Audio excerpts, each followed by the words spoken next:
I had always considered late-night shopping to be a mundane part of my routine. There was something oddly comforting about wandering through a quiet store when it was nearly empty, the fluorescent lights buzzing overhead as the world outside fell into sleep.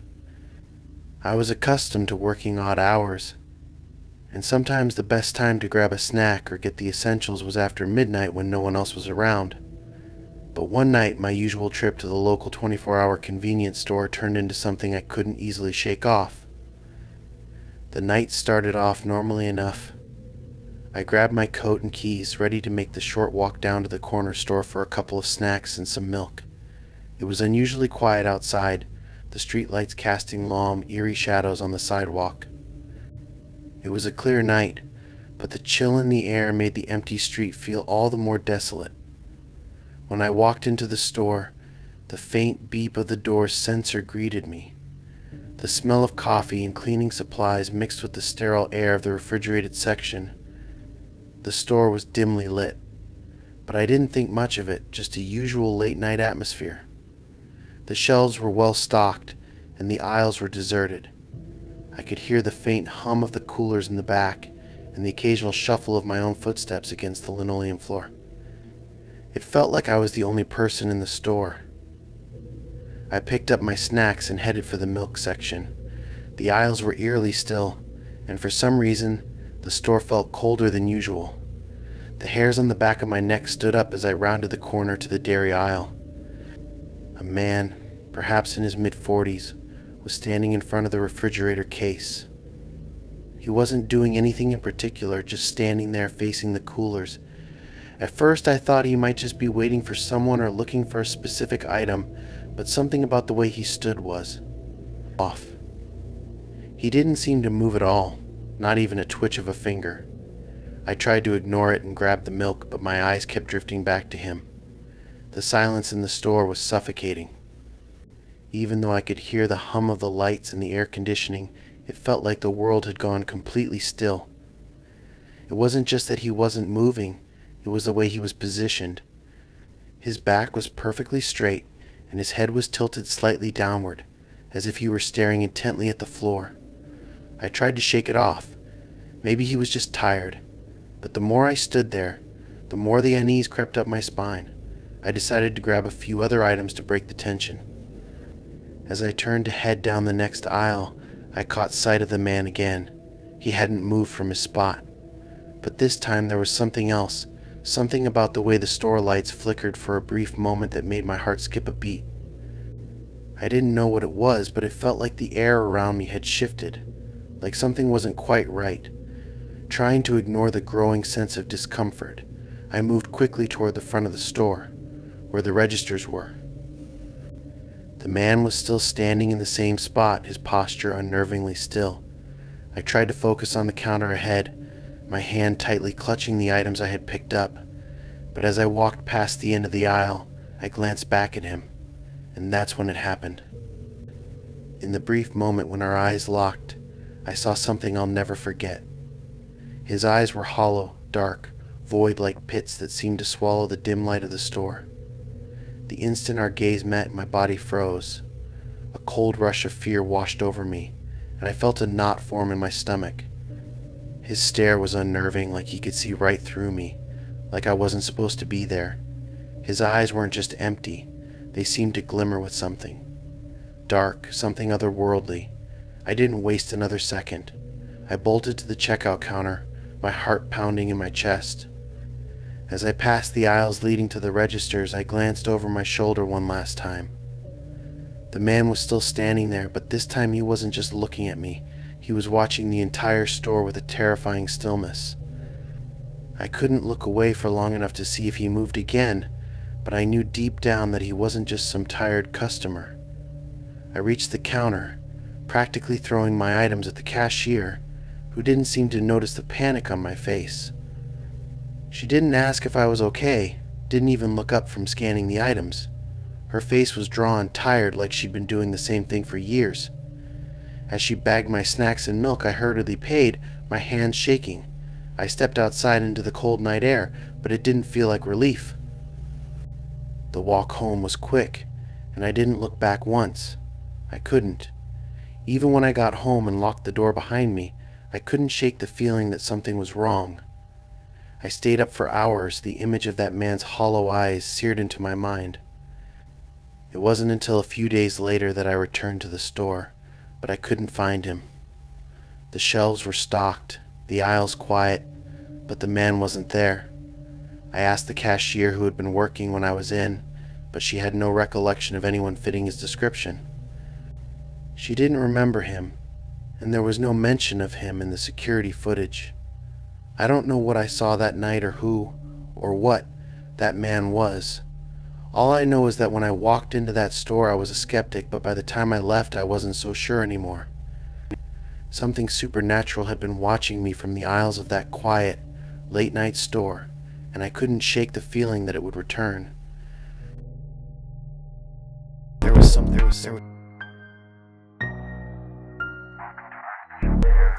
It was my third week working the graveyard shift at a small 24-hour gas station off a lonely highway. The pay wasn't great, but the quiet made it tolerable. Most nights were uneventful, with the occasional trucker stopping by for coffee or cigarettes, and the hum of fluorescent lights overhead becoming a dull companion to the hours that dragged on. That Friday night started like any other. The lot outside was empty, and the radio played faint static-laden rock in the background. Around 1 in the morning, while I was restocking the candy aisle, the security monitor flickered. Static briefly replaced the usual black and white footage before the image returned. The pumps were empty, but there was a figure standing near the third pump. It wasn't clear at first, more like a smudge on the screen, but as I stared, the figure became distinct. They didn't move or react, just stood there in the shadows. A chill prickled at my skin as I peered closer. The figure seemed slightly blurred, like it didn't belong in the frame. Curious and slightly unnerved, I stepped outside to check. The night was still and cold, with only the faint rustle of leaves in the wind. The lot was empty, the pumps idle.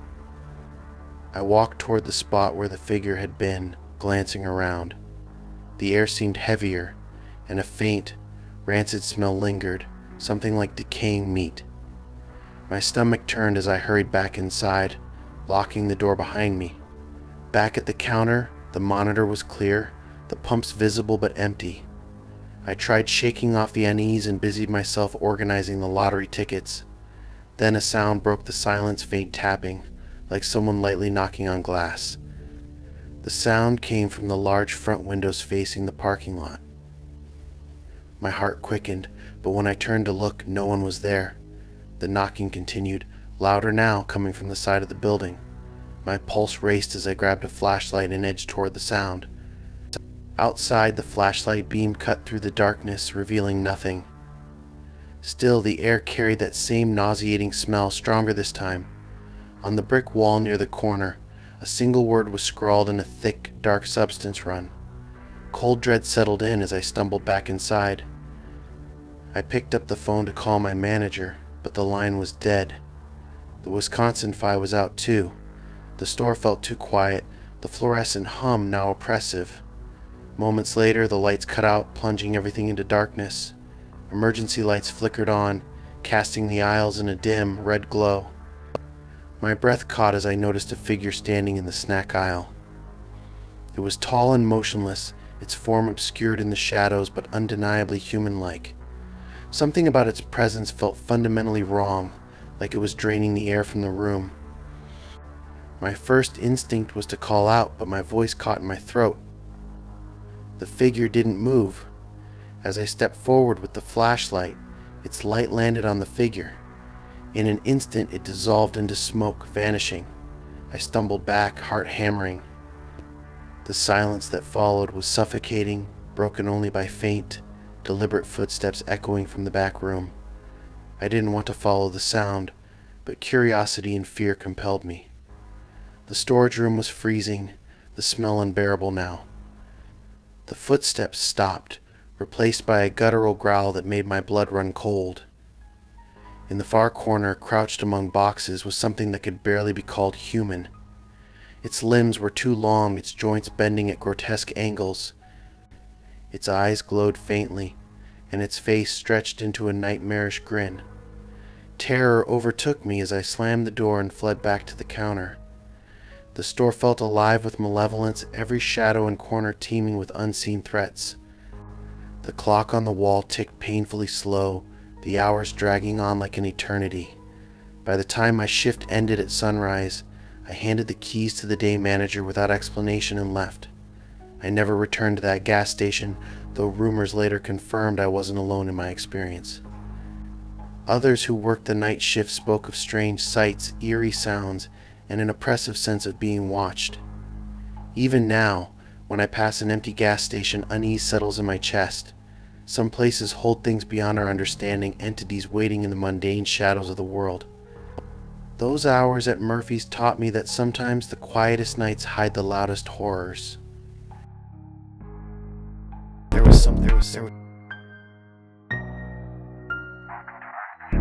Working the night shift at the convenience store felt like an easy gig when I first took the job.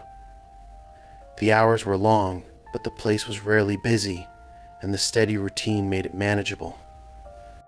Most customers were regulars, truckers passing through, students on caffeine runs, and the occasional lost tourist. It wasn't the kind of place where things happened, and I liked it that way. But there was one night I'd never forget, the kind of night that still creeps into my mind whenever I see a flickering fluorescent light. It was a Tuesday, and the shift started like any other. The parking lot was empty when I arrived, save for the manager's car.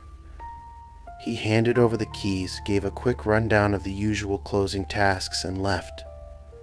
By the time I was alone, the store felt quieter than usual.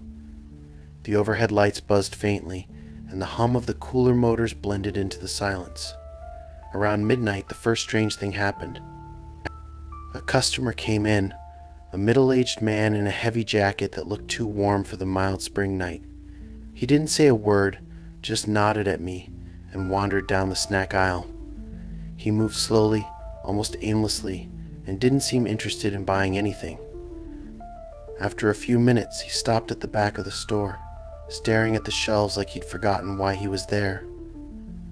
I called out to him, asking if he needed help. He turned to look at me, and I froze. His face was pale, almost gray, and his eyes looked sunken, as if he hadn't slept in days.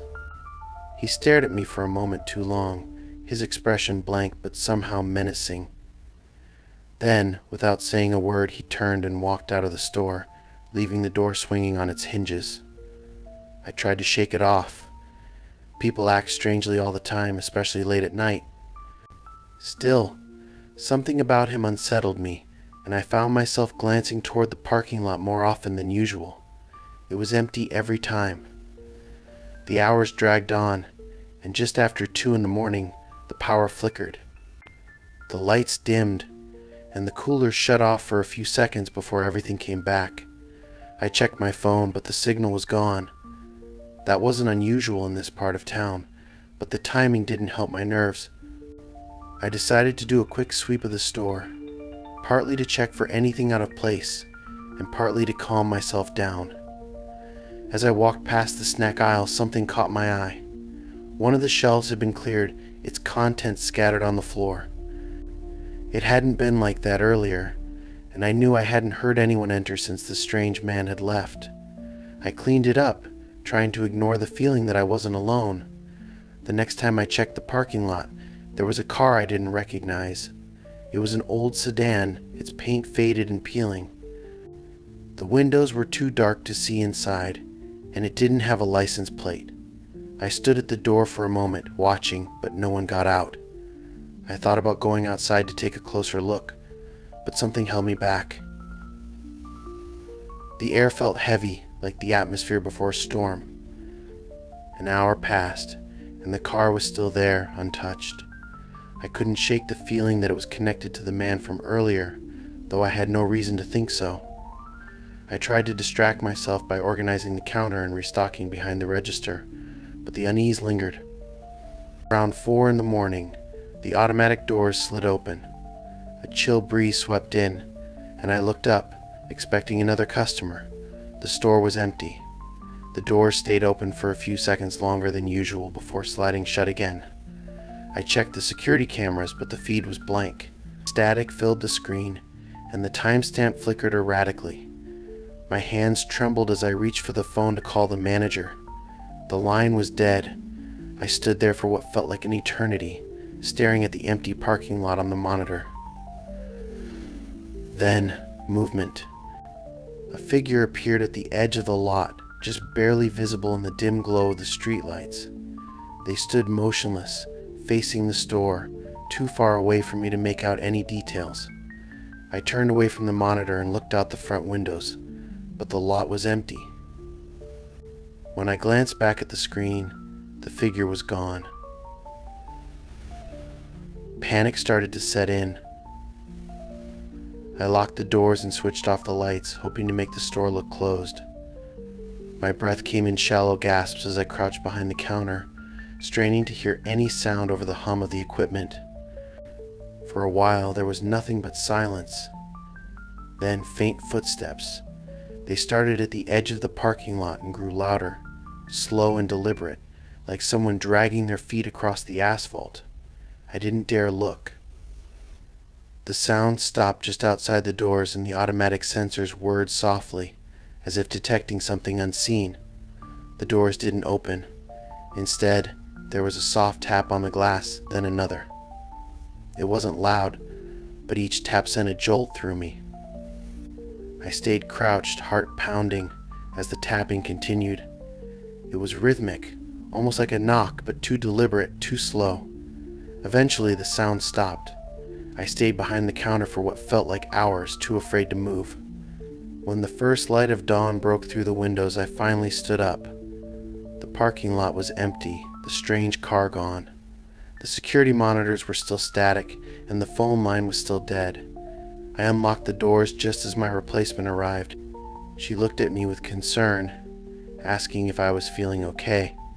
I mumbled something about being tired and left without explaining. The air outside felt fresh and clean, but the weight of the night lingered on me. I never worked the night shift again. The experience left a mark, a deep unease that never entirely faded. Sometimes, late at night, I'll catch myself glancing toward the windows, half expecting to see a figure standing in the shadows, watching.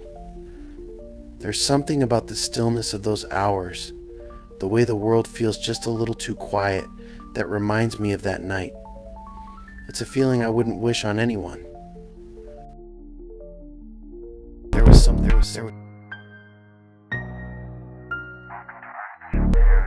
It was a little after midnight when I decided to stop at the gas station on my way home.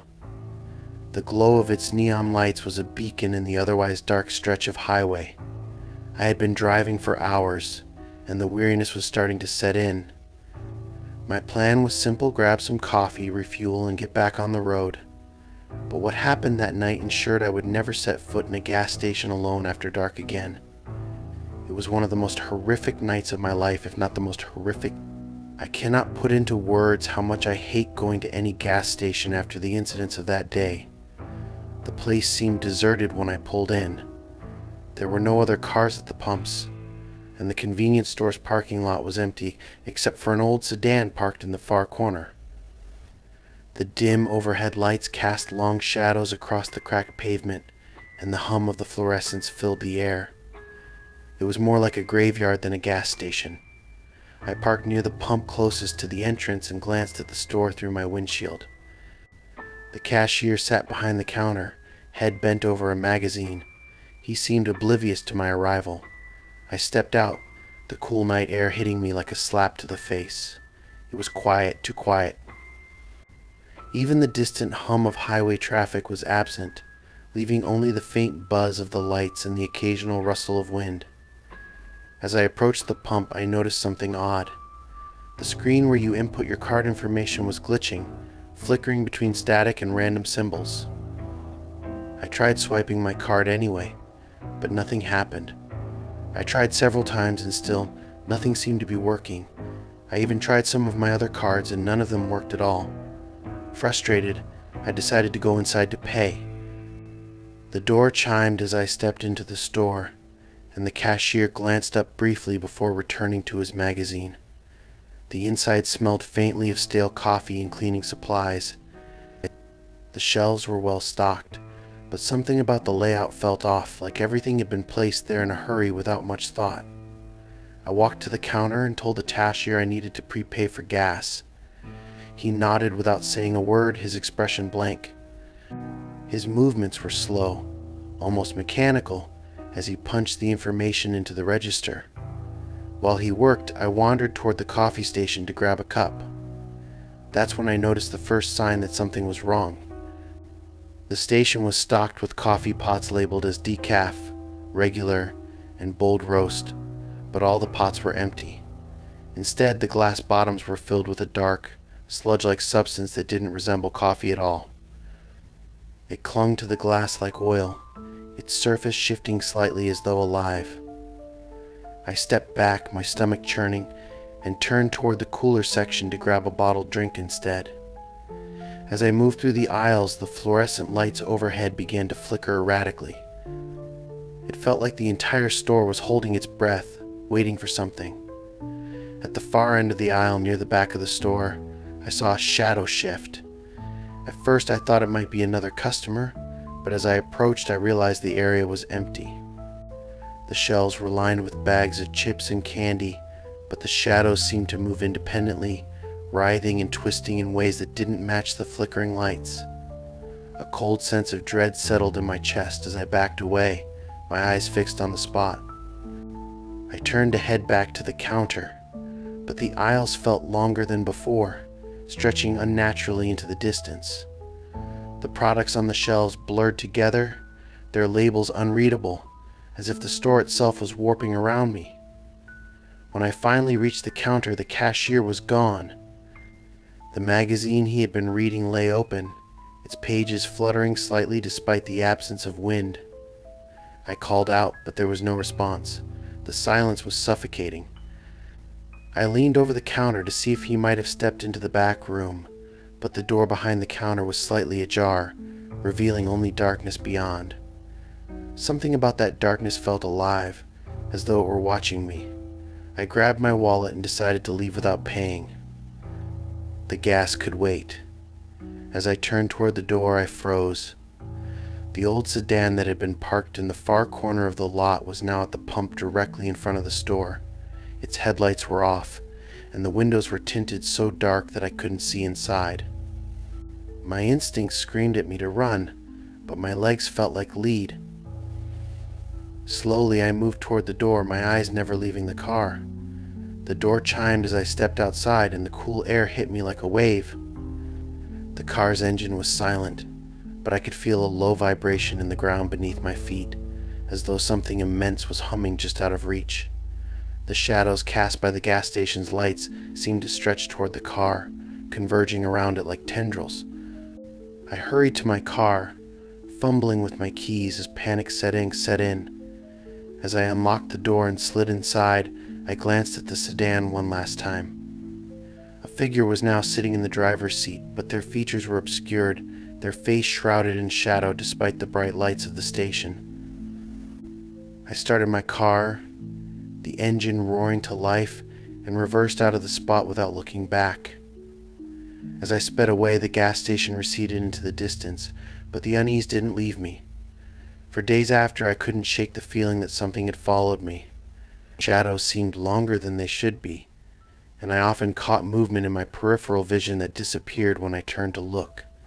The gas station still stands, a beacon on that lonely stretch of highway, but I've never stopped there again. Whatever was lurking in its aisles, hiding in the corners of its lot, wasn't something I wanted to encounter twice. Even now, the memory of that night lingers, a constant reminder that sometimes the most ordinary places can harbor the most inexplicable terrors. The next time I see a glowing convenience store sign in the dead of night, I'll think twice before pulling in. There was something.